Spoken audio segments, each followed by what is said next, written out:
Hi, and welcome back to the Smarter Literacy Podcast, where we explore practical strategies, real conversations, and innovative ideas that make literacy instruction more effective and sustainable for educators. Today's episode is a special one because we're diving into what literacy leadership looks like at the district level during a time of enormous change in education. If you've ever wondered how schools navigate curriculum shifts, support teachers through change, balance the science of reading with a love of literacy, or create meaningful systems that actually work for students, this is the conversation for you. Today, I am joined by Sarah, who is the Assistant Superintendent for Curriculum Innovation and Pupil Services in Orchard Park Central School District.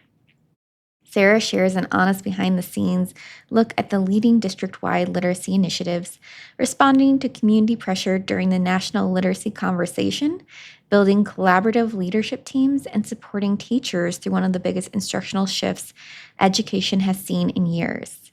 We also talk about balancing structured literacy with student engagement, why go slow to go fast became a guiding philosophy, the importance of teacher voice in decision making, the growing challenges around writing instruction, how technology and screen time are impacting reading culture, and what schools are still trying to figure out when it comes to tiered support and intervention. Whether you're a classroom teacher, literacy specialist, administrator, or parent, this episode offers thoughtful insight into the realities of educational change and the power of collaboration in building strong readers and writers. So let's get into it.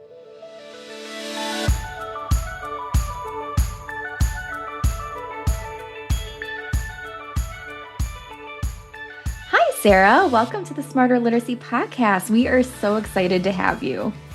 Thanks, Lindsay. I'm really excited to be on today. All right, so let's just start with you telling our listeners a little bit about yourself and your position. So my position is I'm the Assistant Superintendent for Curriculum Innovation and Pupil Services in Orchard Park, New York, which is a suburb of Buffalo. We are the home of the Buffalo Bills, for anyone who's familiar with football. That's often Orchard Park's claim to fame, but I would say our other claim to fame is being an amazing K through 12, pre-K through 12 school district. Now we finally have pre-K in all of our buildings for all of our students, which is wonderful. And my role as Assistant Superintendent for Curriculum is really overseeing all of our pre-K through 12 initiatives related to teaching and learning. So I like to often say that is my whole world, is talking about teaching and learning and the relationship that those two really critical components of education have, and supporting the teachers doing the teaching and the students doing the learning. That's amazing. And I can say, from personal experience, you are great at what you do. Thank you. So, as an administrator who is looking at literacy district-wide, what were some of the initial challenges that you faced when you kind of started in this field, when you took over this position? Well, I would say my story is a little bit unique. I started in August of 2023. I was just new to the position, but not new to the district. So I was previously our director of technology and had worked in the district for 4 years. I had really come out of the pandemic having supported technology in a really high stress and high touch environment, Yeah. with everything that we had to do to respond to the global pandemic. But as I transitioned into this role, it was August of 2023. And I will never forget I think within my first week, I had parents and school board members knocking on my door saying, "What are you doing about Readers Workshop?" Because that at the time was our adopted curriculum. Mhm. And being 1 week into the job, it was kind of terrifying to have to face this, what I felt to be this mounting pressure for us to respond to some of the really polarizing and national discussions about literacy instruction and how we were responding to that.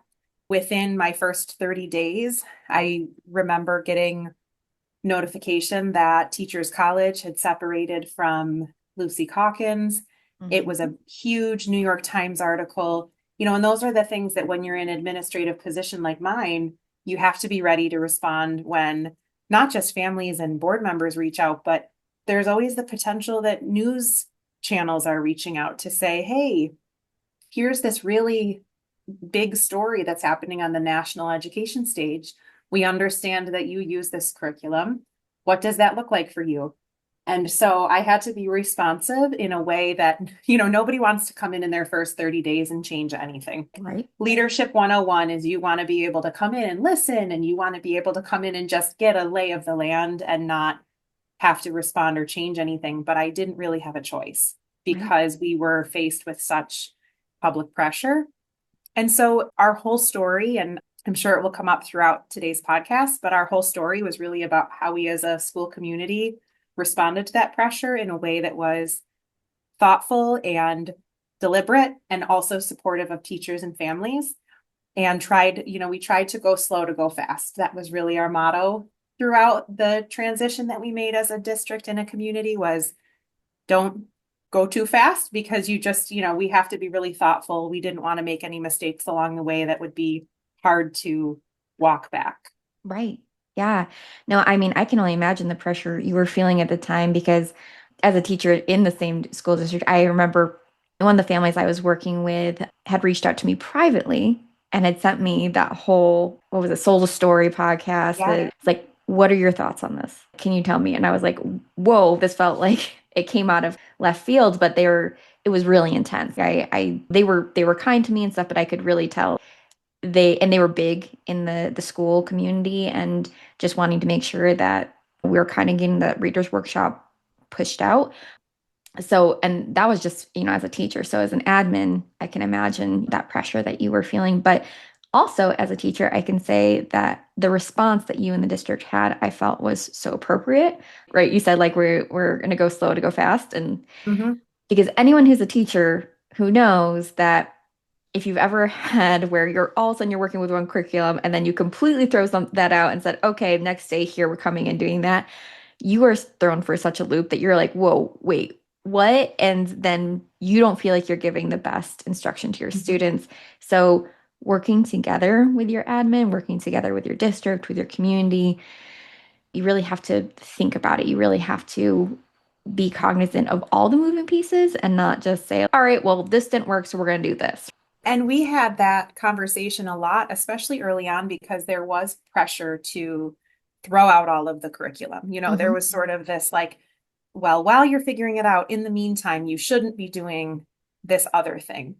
Right. And I had to really go to bat for a lot of our teachers around that time to say, it is still in your child's best interest for their teacher to be using materials that they have been really trained in, that they feel comfortable and confident using. I think that's the other thing is the curriculum wasn't hurting anybody. It just wasn't best practice. And there was at times having to have that conversation with people who wanted us to just burn it all down. Yeah. And for me to say, if I don't have something for the teachers to use instead, and if they haven't been trained in how to do it, it could do the opposite. It could create more problems for kids if we have everyone trying to do their own thing while we figure out what comes next. So that was also part of that go slow to go fast is just because we've decided that this is no longer as effective as it could be, it Mhm. doesn't mean that there aren't some benefits that kids are still getting. They're still being read high quality texts. They're still being exposed to different genres of texts and they're reading and they're writing and they're maybe not getting the most effective practices or the most effective exposure, but it's still better than everyone kind of going off and doing their own thing. Yeah. And so that was a big guardrail that we had to keep up was please don't throw out your materials. Please don't go rogue. Give us some time to thoughtfully develop the next chapter for our district. Exactly, exactly. And I have to say, now being in this position and having worked with so many different school districts and talked to so many different admin and teachers, Orchard Park was certainly not alone in that. And there are still school districts who are really trying to figure that out. And yeah, and just throwing out one thing and moving on to the next never seems to be the answer. Just Mhm. because, like you said, it causes so much chaos that as much as we might feel kind of that panic or that urgency to be like, well, we have to do something better. Okay, take a deep breath and let's look at it piece by piece and figure out in a calm, Mhm. focused manner. So, yeah. Yeah, and that was really the work of our literacy steering committee was trying to take it one chapter at a time, just trying to figure out one foot in front of the other, where do we go from here? Yeah. And I would often tell people this is grieving for teachers when and I say that myself as a former special education teacher and reading specialist. I had to face this feeling of devastation that I had somehow been incorrectly teaching kids to read. Right. And something that I've shared with other people around my experience as a teacher is I was a special education teacher. And so I knew that explicit instruction and direct instruction was the right thing for my kids. But I often was pulled in the direction of I want my students with disabilities or my students who have any type of a reading disability, I want them to have the same experience that their students and classmates have. So I would put into place some of these balanced literacy routines because I was trying to give my students what I believed to be the gold standard. Hmm. And that realization when I learned more through the last few years of my kids were getting the gold standard with the explicit instruction. They were getting what they needed from direct instruction, but having that moment of I feel badly for making them do some of the things that I had them do that I thought were in their best interest. And I think many teachers felt that. Yeah. And so our first year of making these changes was also just letting teachers sit with how it felt and letting them digest it and get to the point where they didn't feel guilt or shame about what we had been doing, that they understood this is what everyone was doing because this is what we were told to do. Yeah, exactly. I mean, I remember even being in college and talking about balanced literacy and the versus you have the direct instruction. They weren't really calling it science of reading at the time when I was in college, but kind of them basically saying like we're going to teach you both, and the idea is to kind of meet somewhere in the middle. And so you learned the theories a lot in school. And then, yeah. And then when I entered teaching, which is around the same time that you're kind of talking about there, it was a very balanced literacy approach that Reader's Workshop was kind of the go-to. And then we all of a sudden went boom to science of reading. And it's almost like the two can't touch. You can't have either or. And we've even talked about it on our podcast that you can have both, you can do both. It's just when and where to use them, right? And Yeah. I think that's what we were talking a lot about at Orchard Park.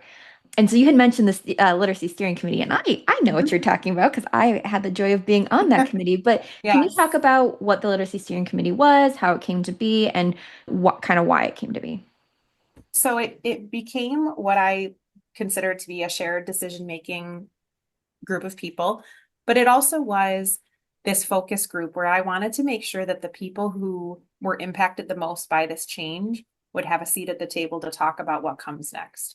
And I learned very early in my administration career that if you don't give people a place to say how they're feeling, they will say it somewhere else. And so you might as well say it right to my face and say it to the people who need to hear it. And Right. I joke about that, but it's true. If you don't give people a place for their voice to be heard, for them to talk about what their experience is, they will find another way to share it. And I wanted it to be shared in a productive way. So bringing together pre-K through 12, we had reading specialists, we had AIS providers, but we had our academic intervention teachers on the committee. We had classroom teachers, we had administrators, we at school librarians, people Hmm. who have a really strong opinion about what it means to build a culture of reading and what it means to develop strong readers and writers.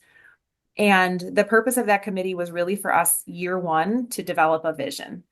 And I think that's something that I really wanted to make sure is that we're not just going to adopt a new curriculum. We also have to define what it looks like for students to be strong readers and writers in Orchard Park Yep. and not have us just jump from one program to the next. I believe that often we start associating the program with our vision or mission, and those are two different things. So going back to your point about balanced literacy and science of reading, this idea that they can't coexist. And I think that's where that structured literacy term has Hmm. emerged in the field. But the fact that they can't coexist, I think, is a disservice to kids because we do have to really evaluate what were the best practices from both kind of sides that had developed. Right. And what can we take from, I remember one of the really, really one of the anchors for us on the committee that we were not willing to part with was this idea that we would foster a love of reading among kids. That was Yeah. the biggest fear. And I will tell you now, 3 years later, that's still prevalent. That's Yeah. still an issue and a concern is Do kids still have access to books that they can read independently, that they feel confident and comfortable reading? And we're still trying to find ways to fit that in. One of our biggest struggles is the number of minutes in a day is never enough to give students every experience that they deserve. And so we talk a lot about how can we prioritize what is the most important thing for us to do with kids during the day, and hope that some of the other things also also happen, and that kids become readers and writers outside of school. But I would say that was the big focus, was developing that vision year one and having it be a shared vision. So it wasn't just Sarah's view of what it should be or Sarah's decision. I wanted it to be a shared decision among the district. And that group evolved into what became year two, which was our pilot group. So the teachers that were responsible for piloting new curriculum and developing some decisions about what comes next. We were also very deliberate about making sure that any teacher who wanted to pilot could pilot. Right. I didn't want to get to the point where in a district of our size, we have over 5,000 kids and hundreds of teachers. I didn't want anyone to say, well, it was Sarah's decision and her 5 favorite people, or Right. Right. it was, if I would have been able to have a say in this. So I said, anyone who wants to pilot is welcome to. And quite honestly, that helped with our first year of implementation, because when it came to adopting a new program and using new resources, we already had so many teachers who had piloted that they were in year two at that point. Yeah. So they were able to partner with teachers who had no experience, and they were able to say, hey, let me help you with the lessons I learned last year as a pilot teacher. So it just helped in exponential ways. Absolutely. And again, I was so lucky to be part of that year one where we did meet, and I do remember, I think it was the first meeting you had, you're like, this is not my decision. The whole point of this is that we talk as a group together, that this is a combined decision. We're looking at all the pros and cons. And one, that set the tone so well, just because I kind of felt like that relief. And I think everyone in the room did. And then it was the first time in my experience where we were together K through 12. Yeah. And we got to work, and you said it wasn't even just admin and teachers, there was librarians, all the decision makers, all the people, like you said, who felt like they had an interest or something really, they were involved in this decision making. And we got to talk throughout the entire year. And then because of the piloting program, that's actually where I got introduced to Ascend, Mhm. through our other teacher, and was learning that I loved it. And it was really working with my students, especially at a secondary level, being in the middle school. And that's where we kind of secondary were able to kind of look and work together and be like, hey, I'm noticing this is working for me as you're trying to pilot something. Like you said, let me help you, right? So, Mhm. and I know the same was happening down at the elementary level, and that you could just really tell that there was a cohesiveness there that we really wanted to have, and we could still meet all of our goals of giving the instruction that we needed to our students. But like you said, fostering that love of reading, because that was big from the moment I started at Orchard Park to till I left. Fostering that love of reading and getting books into kids' hands that they want to read, that are appropriate for them.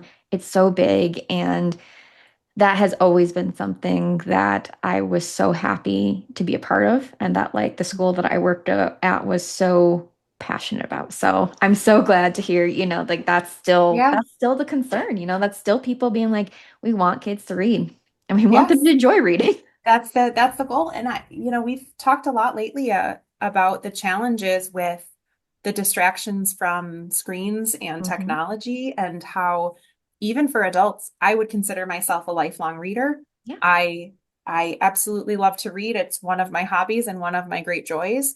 Every night when I go to bed, I have the decision to read my book or scroll on Instagram, right? We're all faced with this Yeah. distraction that's with Yeah. us at all times, that can pull us and in many ways be like this little bit of joy, that dopamine hit that you get from technology. Yeah. So I think it's really important that we also understand we have kids who are facing that same dilemma, and their brains aren't as developed as ours. No. They don't have the wisdom and the life experience to know this is the healthier choice for my brain. This is the thing that I actually will really find great joy in and maybe learn something new in. Yeah.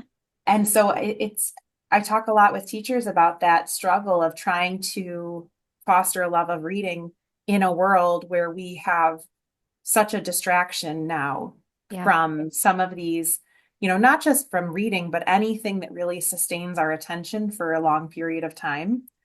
We don't, I have small children and I don't want to get on too much of a tangent, but even my kids struggle for kids. I think we have to really try to protect them as much as we can from that so that they can continue to love reading and all of those other activities that we know are so good for their brains. Yeah. So, Sarah, my next question for you is, so we've kind of talked about when you took on this role. What has really kind of changed for you or maybe like the field in the years since then? I think one of the challenges that we still face Hmm. today, this year, is really the emphasis on tier one and understanding the value of tier one instruction. Hmm. I wish that I had the magic wand to be able to fix all of the systems that need some tweaking to make our MTSS process or any type of response to intervention process. But we still struggle a little bit, not just here, but in I think everywhere, to Oh yeah. understand the value of tier one instruction and that really is where we can, I think, do the greatest good for the most. And tier two and tier three, while they remain a critical component of our district, they can't fix it all. You Right. can't, that really now very famous expression of you can't intervene your way out of a tier one problem. I think that continues to be a challenge for us is teachers have so many priorities that they juggle during the day that it's hard to cover all of the tier one material that really I think is required for students to be able to develop all of the skills that they need to develop. So time is still a challenge for us. Right. I think writing is something that now that we've in many ways, I don't want to say tackled because we have a lot of room to grow in reading as well. We're only in year two of our implementation, but Hmm. writing is a big struggle for us. Yeah. And we've been talking a lot about some of the frameworks from the writing revolution and some of these different methods where you're looking at really structured approaches to writing to get students to understand how to form a sentence, how to form a paragraph, how to form a written response. And that's an issue that goes pre-K through 12, where we've got high school seniors who really struggle with being able to write at the quality at that level that they should be in the courses that they're taking at the high school. And then developing an understanding of the relationship between reading and writing, Yeah. especially in the early years. Again, not to keep talking about technology, but as we've moved so much farther away from written words and watching a full movie because they'd rather watch 14-minute episodes of something on Disney Plus, Exactly. Yeah. adults can't watch longer than like a 2-minute video because they want to just see a 30-second reel. So Yeah. that's also this societal pressure that we have that's really hard to feel like sometimes we're swimming upstream with trying to build the culture of reading. So we have to keep at it. Yeah. But we also have to recognize some of the parts of it that are beyond our control and with beyond what we can take on within a school day. Yeah. No, 100%. And for our listeners, just remember that, as Sarah said in the beginning, not only has she got that reading background, but she's got a technology background. Yeah. So like, great. So like, this is great to hear. No, it is 100% true. And I'm the same way. I'm a huge reader, but there are times I choose that phone over my book, Yeah. just because it seems like it's an easier thing just to scroll through. So, and when the kids could have kind of that time to sit and read or work with a book, I know so many of my kids said, I get so much more of my reading done in school because outside of school, I'm on my phone and I even had a student tell me once, it's so hard to put your phone down. And I'm like, And yeah, I and get, it's designed to be. I think yeah, that's the other thing that some of the recent lawsuits and the government's been really facing a lot of challenges with that of regulating some of yeah, that with big tech because it is designed to make you want to use it all the time. yeah, It's not an accident or one person's fault that you can't put your phone down. It's designed to do that. And yes, so for kids, I think we have to really try to protect them as much as we can from that so that they can continue to love reading and all of those other activities that we know are so good for their brains. Yeah. So, Sarah, my next question for you is, so we've kind of talked. Teachers and educators develop an understanding of that relationship. So I think those are two things that we're still struggling with a little bit, is that emphasis on tier one, but also writing. Yeah, and all I can say is you're definitely not alone. Again, I've been able to work with many different school districts across the country, even worldwide. I'm thinking like of our Australian friends. So I have kind of mentioned this as well. But it is that's a big issue right now. And I even just had a conversation this past week with a school administrator here in Colorado talking about how can we even implement some of this in a tier one setting in the secondary schools, just so that we're getting some kind of reading, writing, comprehension practice then, because you have such a limited time for tier two, tier three, especially if you are doing have to like do a pull-out model, or because like you said, time is Yeah. our biggest enemy, really. And tier one teachers, we don't want to, there's so much that they have to do in a day. How much can they do that's, reasonable before tier two or tier three has to step in? And it's a huge juggling act. And I just don't think that anyone truly has the answer right now. I think everyone's working really hard to find the answer. And honestly, I think it's probably going to look different from year to year.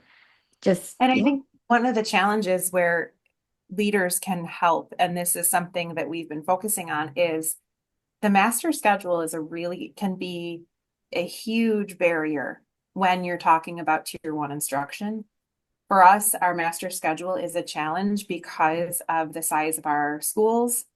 I've used several different iterations of our master schedule and worked with our principals to try to make changes to it so that we can have more uninterrupted instructional time for teachers, so that they have a 90-minute ELA block, so that they have a 60-minute block time where they can do 30 minutes of intervention in ELA and 30 minutes in math. Like, we've looked at all of these different iterations, and what the struggle ends up being is in a school with 800 kids, and you have to get all of those kids to the lunchroom, and you have to get all of those kids to, unless you're serving lunch at 9:30 in the morning, Right. there are there are some limitations. And that's the struggle, is there are some things I think that leaders can do to improve it. You just have to be creative and Hmm. try to think outside the box, and also foster a culture of trying something and being okay if it doesn't go well, and then changing again, Yep. not having to have it all figured out at once, but just saying, is there one tweak we can make next year that gives us an extra 15 minutes of time here? Or is there a shift we can make that reduces some of the travel time Yeah. that kids have going across the building for services? How can we try to get as many instructional minutes into the day as possible? Yeah. No, and I hear you there. On one hand, you have to have that master schedule, right? You have to have the times figured out. On the other hand, when we're talking about education in school, we are talking about kids, people, right? Mhm. Which it never goes as planned. No, never.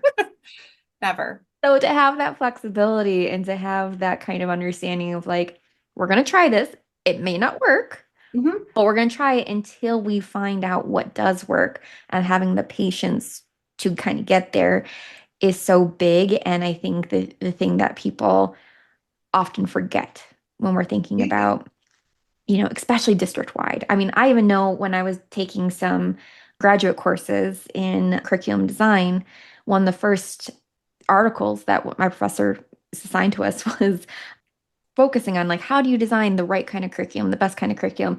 And the very first thing we're basically given is it's impossible. This Mhm. article's from 1980, but it was the reason he's like, I'm giving this to you is because it's still relevant. And the reason that it's impossible to really get the perfect thing is because of all the different factors that Yeah. come in. And even with the best of intentions, you just sometimes it's financing, sometimes it's time. Time is a huge one. Sometimes you just don't have the time to do that. And it's also the buy-in from people, like the ability for everyone to agree and work together is a huge component of it as well. So, And yeah. when we were piloting programs, that was something that we regularly had to remind people, is you will hate something about every program we look at, Yep. and you will love something about every program that we look at. and that's okay. Yep. And we should be critical of them because we should be looking at this saying, this isn't going to meet our needs 100%. I feel we'd be foolish if we fell in love so hard with a program that we felt that it was the answer to our prayers. And Right. that's also that reminder to teachers of you are the magic maker in the classroom. This is a Hmm. tool, this is a resource, but it's your instructional strategies, it's your delivery of the program that really brings it to life. Yeah. And that's been a recurring theme for us. This year, our professional learning, now that teachers have been trained in the new programs themselves, our professional learning has been all about explicit instruction and strategies and how do you give multiple opportunities for kids to respond, how can Yeah. you make sure that engagement is high and that you are giving feedback, and just some of those best practices that quite honestly some teachers have said, I always knew that a KWL chart was helpful. you know Yeah. I always knew prior knowledge was important. Yeah. And they're excited about that because they see, hey, this did work. And what for whatever reason I got away from it in 2005. Yeah. And now I'm glad to see that it's back. So we've been really focusing now on strategies that are universal, that you can apply across math and ELA, Yeah. so that we're not so tied up in what a manual says or what a program says, but we're understanding what science says, that students respond to. Exactly. And we've honestly, whenever we work with a school or we talk to any of our members, that's the thing that we really try to reiterate with our members as well is that even with DSI, this is a program that we talk about. It works beside what you already have. Please don't throw out what you have. Try to use it to implement, to bring it together because it really is you as a teacher using the strategies you know that work, using the tools that you know that work and implementing it in the way that you know works for kids, right? Like you said, you are the magic maker, right? Yeah.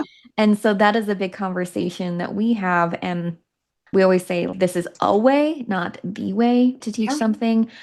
And just whenever we have talked to other educators or other educators have done any training with us, there is that sense of they can breathe. Oh, I don't have one more person coming in telling me that everything I've been doing is wrong and that I need to do it this way. It's like, Mhm. no, there are, again, like you said, there's going to be pieces you love.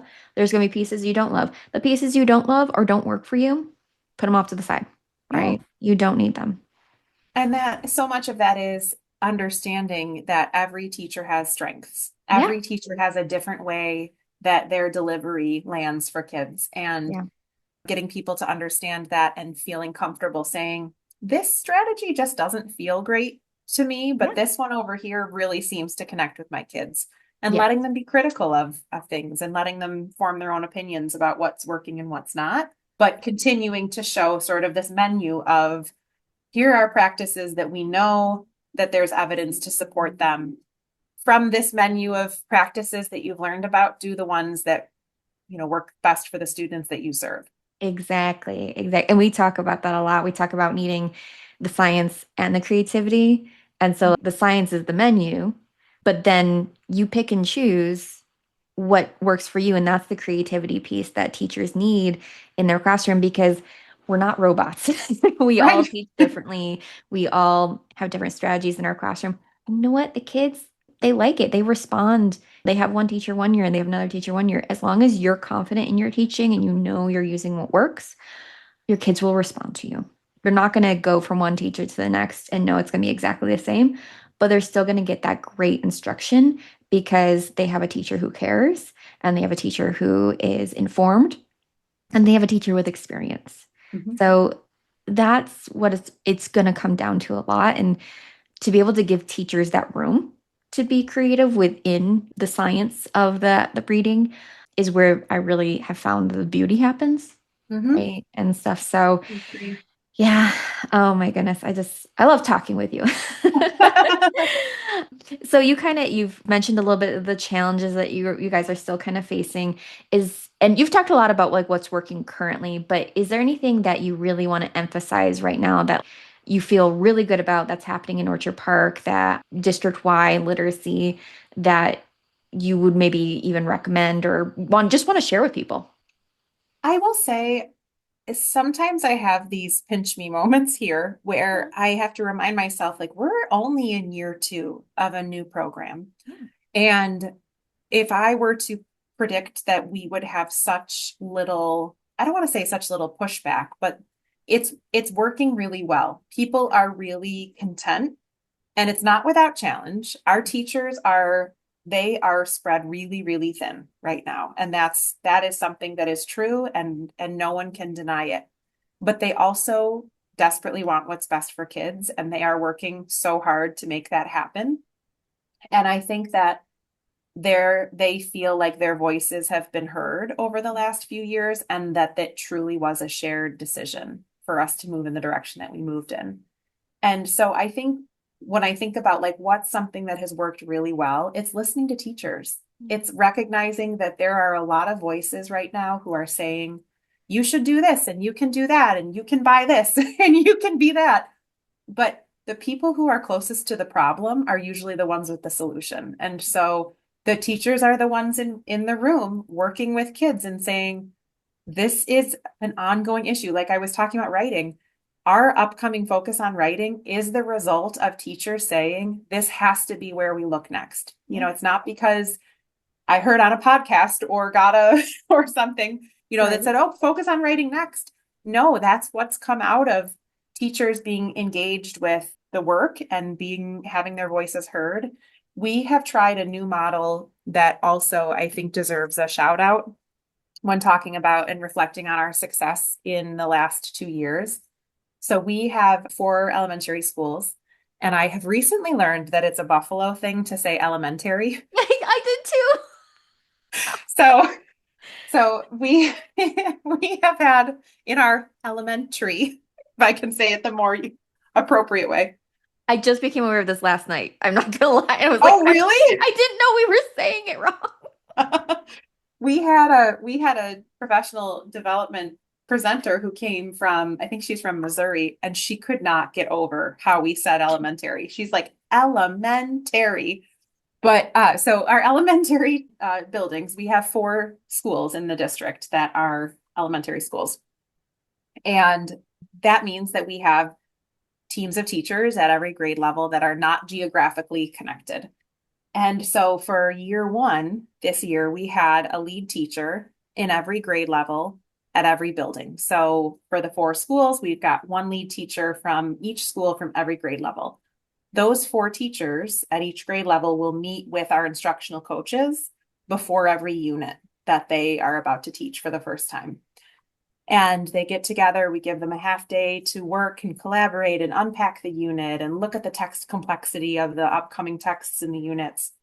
And that has been such a tremendous model for us for year one because the teachers are previewing what their colleagues are going to need to teach. Okay. They're able to unpack it. They're able to say, like, oh, this is going to be a little bit hard. Maybe we should maybe we should develop an anchor chart that can accompany this lesson. Maybe we should make sure that we have incorporated some additional background knowledge because this is a unit that kids likely won't have very much background knowledge on. So they are usually a few weeks or months ahead of their colleagues, not in teaching, but just in previewing the units. Right.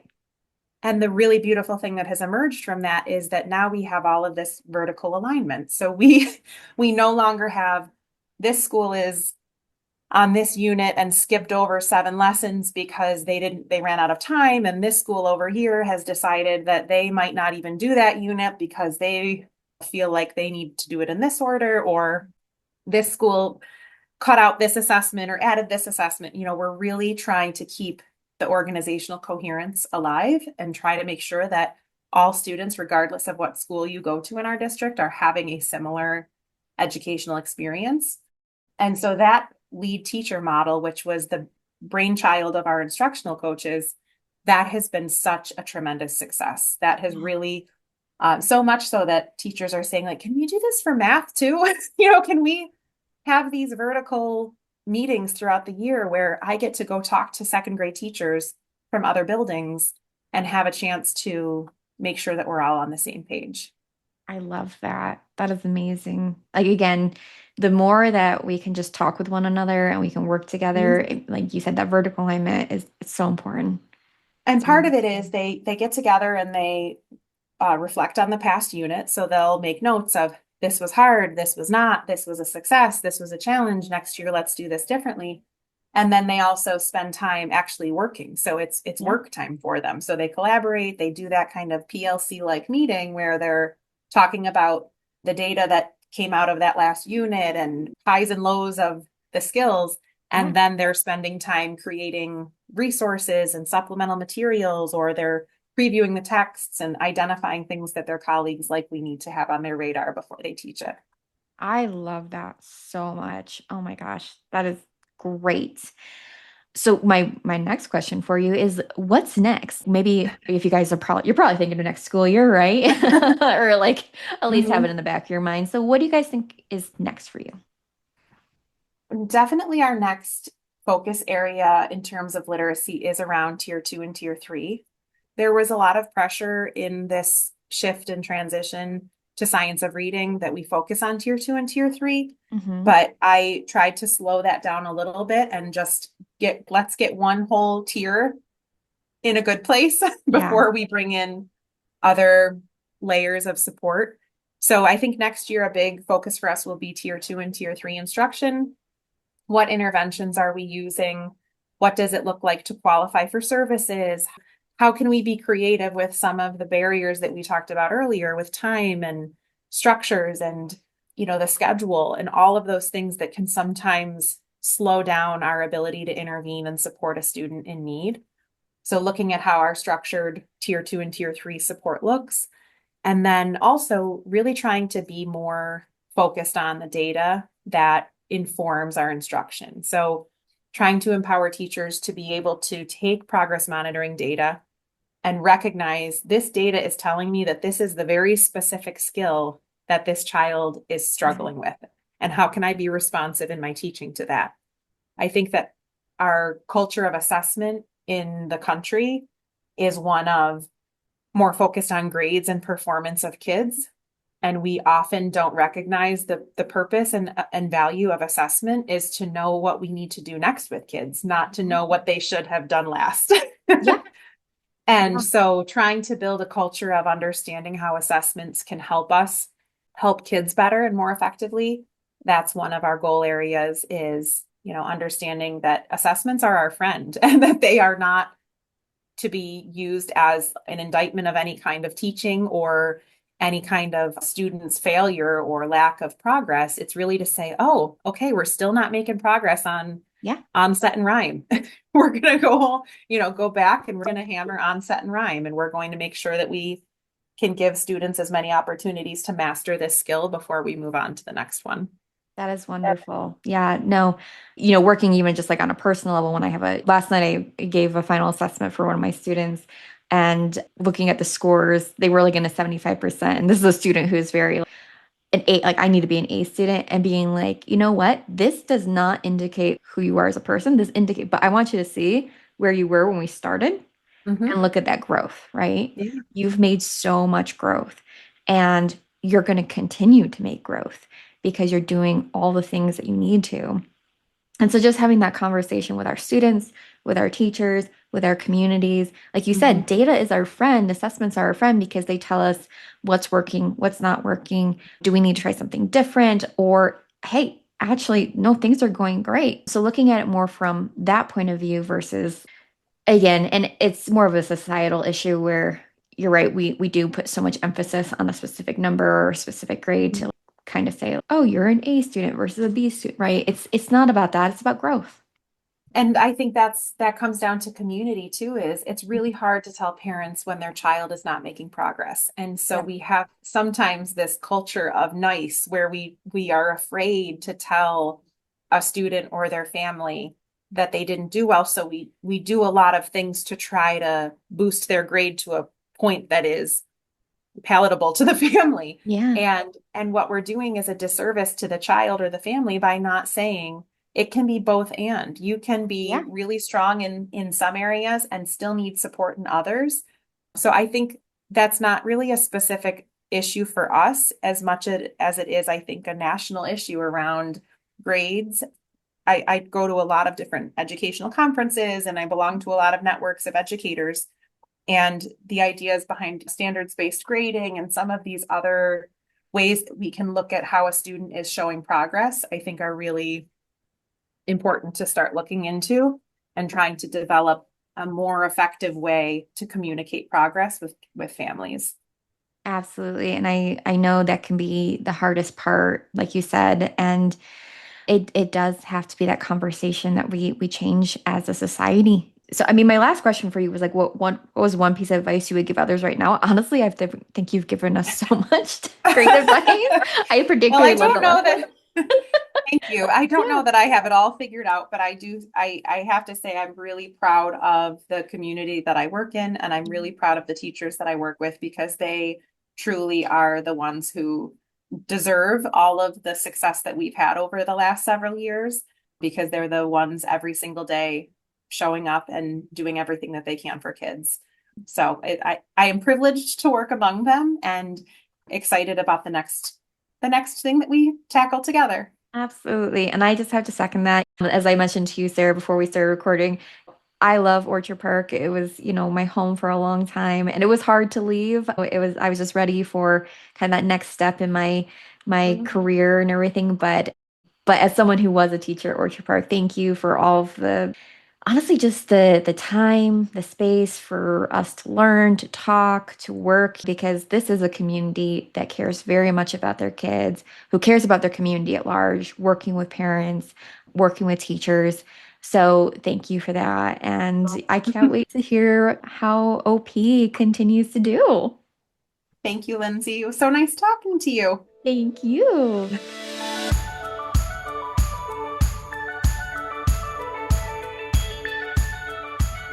Thanks for listening to this episode of the Smarter Literacy Podcast. Make sure to subscribe for more strategies and insights to make delivering effective literacy instruction easy, or at least easier. And if you found this episode helpful, share it with a friend or leave a rating and review wherever you get your podcasts. It really does help others find the show, and we are beyond grateful for your support. Thanks for listening. Until next time, happy teaching.